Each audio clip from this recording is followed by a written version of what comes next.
Okay, we want to go through this video, which is going to work us through the practice of finding all these zeros, real and imaginary, for a given polynomial function. Example 4 from our note sheet. So we've got a fifth degree polynomial here, and it's written in standard form with the highest power of x occurring first, and then descending powers as we move through. And so we're going to go through this little checklist, and then we're hopefully by the end, we're going to have this thing completely factored, and of course then we would know all the zeros of it. So the first bullet point here, it says how many zeros exist, including complex and repeated zeros counted individually.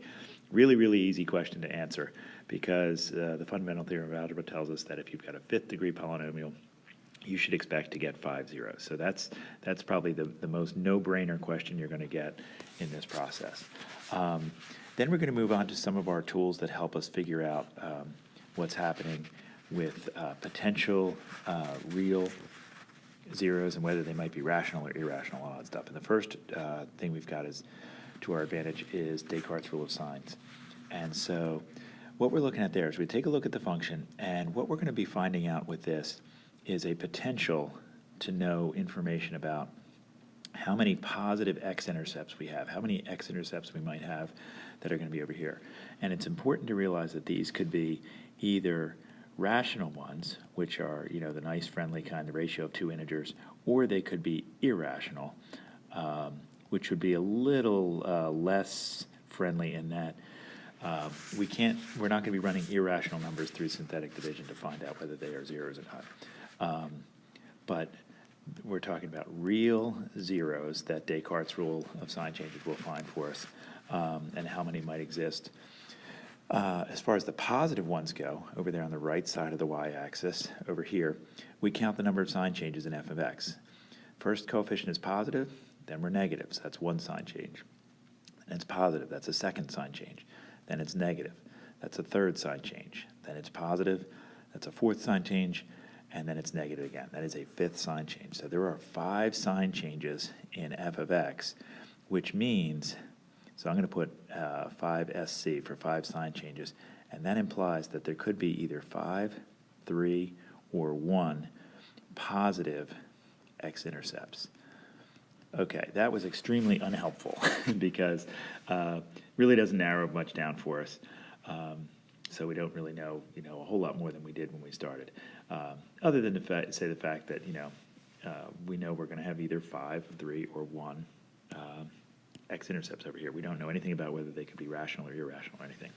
So now to find out how many negative sign changes we'd have, we explore sign changes in f of the opposite of x. And we talked in class about a good way to quickly find out what f of the opposite of x would look like is you just change the sign of all the odd-powered coefficients. So f of the opposite of x would have negative x to the fifth, but it's going to stay negative 5x to the fourth because x to the fourth has an even exponent.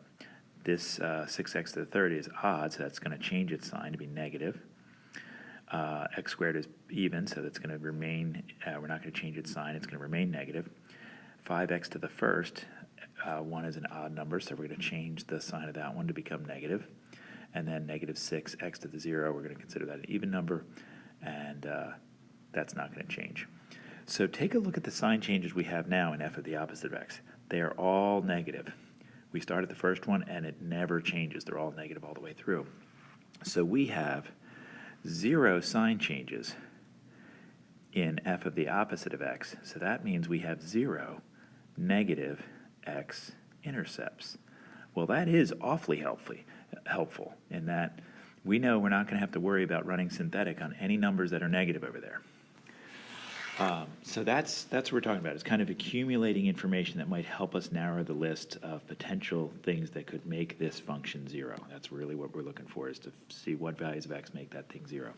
Now, taking Descartes' rule of sign changes off the table, and just going back to the rational zeros theorem, which says if you're going to find numbers that work by using synthetic division that are going to give you a 0, you look at the factors of the constant term, which is negative 6, over the factors of the leading coefficient, which is 1. Okay, so our constant term and then our leading coefficient. Well, it's very convenient that our leading coefficient is 1 because that doesn't really affect anything. So all we have to worry about is the factors of the constant term, which are plus or minus 1, plus or minus 2, plus or minus 3, and plus or minus 6. So we have essentially 8 different numbers that could potentially work given to us by the rational zeros theorem. However, if you combine this information with what we learned about Descartes' rule of sign changes when we checked the sign changes in f of the opposite of x, and we found that there's no negative x-intercepts, we could essentially eliminate all the negative options here, and we really only have 4 numbers, 1, 2, 3, and 6, to run through synthetic to see if we get any zeros out of this thing. So now this last bullet point says determine which of these possible rational zeros are indeed zeros. And then write f of x as the product of linear factors. In other words, it's saying go ahead and factor the thing when you're done. So I'm going to start doing some synthetic over here. I'm going to draw my little box and write my coefficients of the original f of x. Again, the only time we use this f of x thing is to determine the number of sign changes in f of the opposite of x, which helps us know how many x-intercepts are going to be over here. We are not going to use these numbers ever again, so don't get too distracted by them. So we're going to use the coefficients of the original f of x, and those are 1x to the 5th minus 5x to the 4th, 6x cubed minus 1x squared, 5x, and negative 6. And in class, we also talked about one more shortcut that we have available to us, and that's when you look at the coefficients. If you add up these coefficients and you get 0, that means that 1 is going to be a 0 of this function. In other words, plugging 1 in for x will make the function equal 0. And if you look carefully, negative 5 and 5, positive 1, negative 1, 6, and negative 6. You add those up, you're going to get 0. So that means 1 is going to work. So I'm going to boldly go ahead and put a 0 here at the end because it better work. So here we go. Remember the algorithm is you bring this first number down, then we're going to multiply these two guys, put the result there, and then we'll add. And then we're just going to continue that process. So 1 times 1 is 1. Negative 5 plus 1 is negative 4. 1 times negative 4 is negative 4. 6 plus negative 4 is 2. 1 times 2 is 2. Negative 1 plus 2 is 1. 1 times 1 is 1. 5 plus 1 is 6. 1 times 6 is 6. And sure enough, negative 6 plus 6 is 0.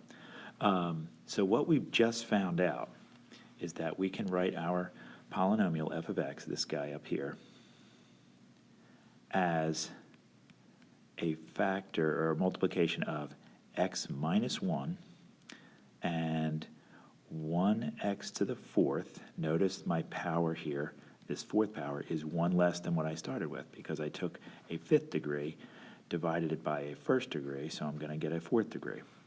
So 1x to the 4th, the next coefficient is negative 4, so negative 4x cubed. The next coefficient is 2, so that's 2x squared.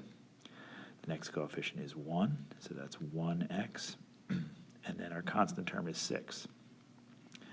Now, that is like kind of starting a new problem. So we're going to find the zeros of that 4th degree polynomial right here. Now, we'd always want to take a look at this constant term over the leading coefficient because we're kind of starting a fresh problem. However, our constant term is still 6, so we know that we're still left with 1, 2, 3, and 6.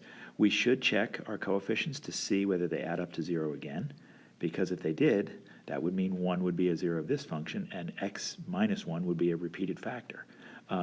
Just because a number works once doesn't mean it couldn't possibly work again. However, looking at these coefficients, they don't add up to 0, so 1 will not work. So let's try the next, natural option. Let's try 2, because that's our next one on our list. So I'm like kind of crossing these out as I go through. I, of course, skipped trying negative 1 because Descartes' rule of sign changes told us that there's no negative x-intercepts. So let's try 2. I'm going to bring down the 1. 2 times 1 is 2. Negative 4 plus 2 is negative 2. 2 times negative 2 is negative 4. Do the addition, negative 2, negative 4, negative 3. Oh my goodness, look at this, negative 6, and we get another 0 there. So 2 is a 0. So that leads us to x minus 1 that we found first, And now that 2 is a 0, x minus 2 is a factor. And of course, these guys are the coefficients of the what's called the depressed function when we knock it down by 1 power. So 1x cubed minus 2x squared minus 2x minus 3. I think we've got some good news now, because if you take a look at this, if we were starting this problem fresh with just this third-degree polynomial, we'd look at the constant term over the leading coefficient, and the only potential zeros we have would be 1 or 3, plus or minus 1, plus or minus 3, because 3 divided by 1 gets us 3. So I don't have to bother checking 6. It's not going to work in this one. However, I am going to try 3. So let's see. Well, I really should try 2 again. There's nothing to say that 2 couldn't work again. So let's do that. Let's try 2, and let's bring this guy down. 2 times 1 is 2. Negative 2 plus 2 is 0. 2 times 0 is 0. Negative 2 and negative 4 and 3. Negative 3 plus negative 4 is negative 7. So the fact that we did not get a 0 there means that 2 is not a 0 of this thing. So let's see. I think I can grab an eraser here and get rid of this stuff that I did, because that just didn't work. And I'll come back and try it again, maybe using 3. So bring down the 1. 3 times 1 is 3. Negative 2 plus 3 is 1. 3 times that is 3. There we go. It looks like this guy's going to work. 3 times 1 is 3, and we get 0 there.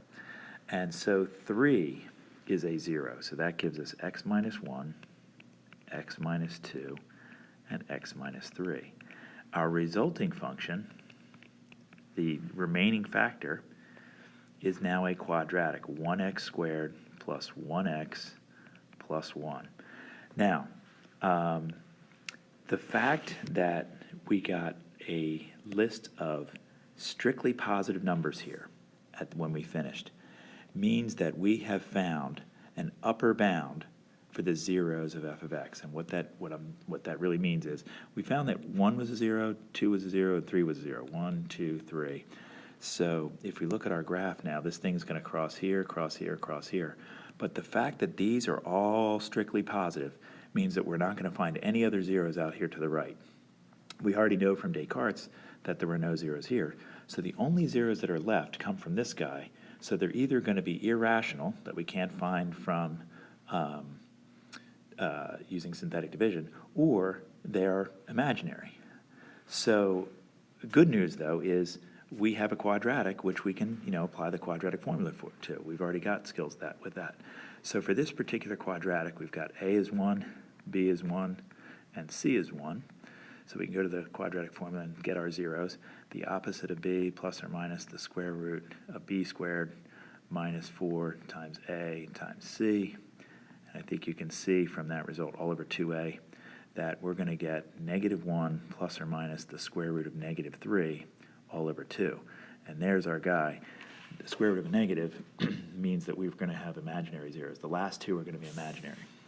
So our last two zeros are negative 1/2 plus root 3 over 2i and negative 1/2 minus root 3 over 2i. So because the directions asked us to write the function as a product of linear factors, we've got to use these two linear factors to represent that polynomial. So I'm going to go ahead and give the whole thing now that f of x is x minus 1 times x minus 2 times x minus 3. And now we have x minus negative 1/2 plus root 3i over 2. And then we have x minus negative 1/2 minus root 3i over 2. Now, those last two look a little awkward because I've got minus a minus there. So what I'd really rather do is distribute that negative to both the negative 1/2 and to the root 3i over 2's and write that just kind of like a regular old factor there. So x plus 1/2 minus root 3i over 2 and x plus 1/2 plus root 3i over 2. And of course these three factors are unchanged. We've got our x minus 3 x minus 2, and x minus 1. So kind of to sum up, we found 3 real positive zeros, and they were all rational. So 3 real positive zeros, and all 3 of those were rational. None of them were irrational. We didn't get like the square root of 2 or the square root of 7 or something like that. And we found 2 imaginary zeros.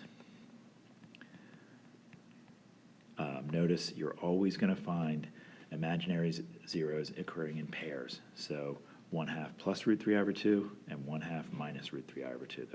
Those guys always occur in conjugate pairs, where the conjugate meaning that you change the sign in between the two.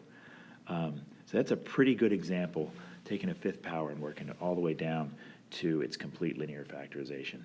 So you'll find in the note sheet we've got example 5, which is a similar one, where we're going to just let you guys go at it and take a crack at doing this whole process on your own. Good luck.